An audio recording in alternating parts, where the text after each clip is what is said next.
Hello दोस्तों, कैसे हैं आप सभी लोग। कहते हैं कि ये भूत प्रेत चुड़ैल सब रात के अंधेरे में आती है, लेकिन आज जो मैं कहानियाँ आप लोगों के लिए लेके आया हूँ ये सभी की सभी दिन के उजाले में घटी हैं। तो चलिए कहानी की शुरुआत करते हैं। ये पहली कहानी मुझे पंकज ने बताई है, तो आगे की कहानी मैं आपको पंकज के पॉइंट ऑफ व्यू से ही सुनाऊंगा। मेरा नाम पंकज है और ये घटना मेरे साथ करीब 15 साल पहले घटी थी, जब मैं क्लास 4 में था।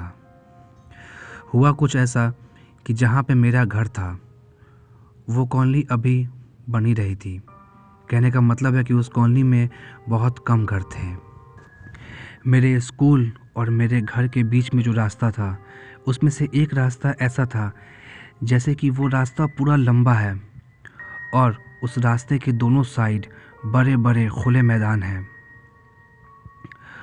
उस मैदान के बीच में एक ही मात्र घर था, जो कि घर किसी हादसे में पूरा जल गया था। और जब से हम लोग उस कॉलोनी में थे उस घर में कभी कोई नहीं आया था। तो हुआ कुछ ऐसा कि एक बार मैं अपने स्कूल से अपने घर आ रहा था। वो मई या जून का महीना होगा, हमारी गर्मी छुट्टियां बस शुरू होने ही वाली थी। तो जब मैं अपने स्कूल से अपने घर की तरफ आ रहा था और जब मैं उस रास्ते पे पहुंचा तो मैंने देखा कि मुझसे करीब 40 से 50 फुट दूर एक औरत मेरे आगे आके चल रही है। उसके बारे में मैं बताऊं तो ऐसा लग रहा था कि वो चल नहीं रही है, वो हवा में तैर रही है। दिन के उजाले में मैं उसे देख पा रहा था, लेकिन फिर भी वो मुझे अजीब लग रही थी। अजीब कहने का मतलब है कि जैसे आग से धुआं निकलता है, वो बिल्कुल वैसी ही लग रही थी। कि तभी उसने चलना बंद कर दिया और वो वहीं पे रुक गई। उसे देख के मैं भी रुक गया और तभी वो मेरी तरफ पलटी। जब वो मेरी तरफ पलटी तो मैंने उसका चेहरा देखा। उसका चेहरा बहुत ही भयानक था, पूरा जला हुआ उसका चेहरा था और वो बहुत ही गुस्से से मेरी तरफ देख रही थी। उस समय मेरी एज बहुत कम थी, तो मैं उससे देख के बहुत डर गया। डर के मारे मैं वहाँ से भाग भी नहीं पा रहा था। मैं अपने जगह पे ही खड़ा था कि तभी मेरे पीछे कुछ आवाज़ हुआ और जैसे ही मैं पीछे पलटा और 1 सेकंड में ही मैं वापस से उसकी तरफ पलटा तो वो औरत वहाँ पे नहीं थी। जैसा कि मैंने बताया कि उस रोड के आसपास खुले खुले बड़े मैदान थे, तो 1 सेकंड में कोई भी इंसान उस मैदान को पार नहीं कर सकता था। लेकिन ये घटना जहाँ पे हुई थी वो जला हुआ घर भी वहीं पे था। मुझे पता नहीं क्या हुआ कि मैं उस घर के अंदर चला गया। हालांकि मैं उस घर के अंदर जाना नहीं चाह रहा था, लेकिन ऐसा लग रहा था कि कोई मुझे ज़बरदस्ती उस घर के अंदर ले जा रहा है। जब मैं उस घर के अंदर पहुंचा तो मैंने देखा कि वो घर अंदर से पूरी तरह से जला हुआ था और बहुत पुराना भी था। जब मैं उस घर में पहुंचा तो मुझे बहुत ही मनहूसियत लग रही थी। उसके बावजूद भी मैं उस घर के फर्स्ट फ्लोर पर चला गया। जब मैं ऊपर गया तो मैंने देखा कि ऊपर बहुत सारे कमरे हैं। मैं एक कमरे के गेट पे जाके खड़ा हो गया और कमरे के अंदर देखने लगा। तभी मुझे ऐसा एहसास हुआ कि कोई मेरे बिल्कुल पीछे खड़ा है और ज़ोर ज़ोर से सांसें ले रहा है।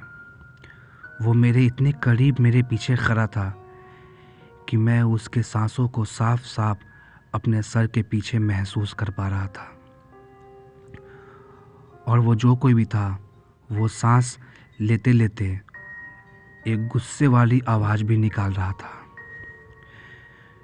मैं इतना डर गया था कि मेरे पसीने उस समय निकल रहे थे कि तभी वो जो कोई भी था उसने ज़ोर से पीछे से मेरा गर्दन पकड़ के और मुझे धक्का देते हुए रूम के सामने जो बड़ी सी खिड़की थी उस खिड़की से मुझे नीचे फेंक दिया। जैसा कि मैंने बताया कि वो फर्स्ट फ्लोर था और सामने एक बिल्डिंग में कुछ मिस्त्री काम कर रहे थे, लेबर। उन लोगों ने मुझे उस घर से गिरता हुआ देखा तो वो वहाँ पे दौड़े दौड़े कुछ लोग को लेके पहुँचे। जैसा कि मैंने बताया कि वो घर एक फील्ड में था, तो जहाँ मैं गिरा वो कोई कंक्रीट की रोड नहीं थी। घास और झाड़ी होने के कारण मेरी एक हाथ टूट गई और मैं वहीं बेहोश हो गया।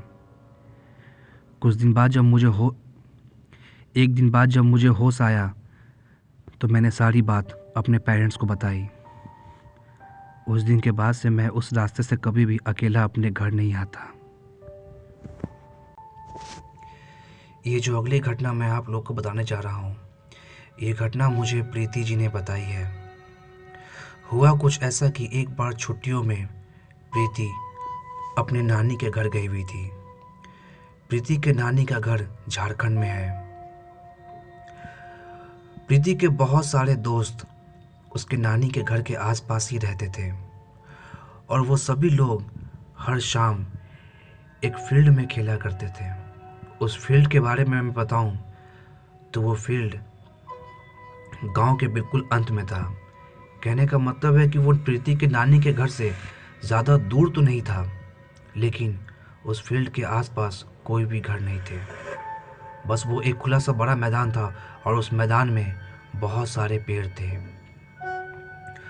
तो हुआ कुछ ऐसा कि एक बार दोपहर के टाइम प्रीति अपने घर में थी। दोपहर के टाइम होने के कारण प्रीति के नानी और घर के सभी लोग सो रहे थे। प्रीति घर में बहुत बोर हो रही थी, तो उसने सोचा कि चलो मैं उस फील्ड में चलती हूँ, मेरे बहुत सारे दोस्त वहीं होंगे। जब प्रीति उस फील्ड में पहुंची तो उसने देखा कि वहाँ पे कोई नहीं है।